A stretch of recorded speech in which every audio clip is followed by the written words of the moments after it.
No, over there on your board. You got it all out.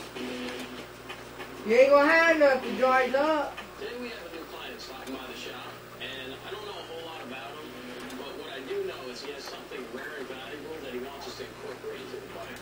I'm real curious about what he's bringing.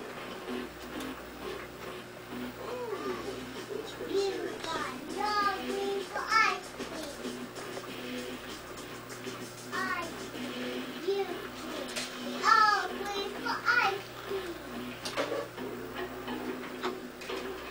What the heck is this?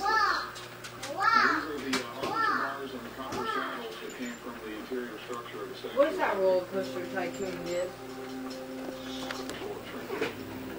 Ran up through the arm of the torch. The illuminated torch. Carry the electricity. Yeah, lead encased. Can you believe that? You don't see that? Richard wants us to incorporate some of these pieces into a bike that sort of celebrates the idea of liberty. We've also taken the Statue of Liberty copper from the copper saddles and blended the paint into the object. We've been safeguarding and warehousing these artifacts for 20 years now, and we've always wanted to do something very exclusive with the material.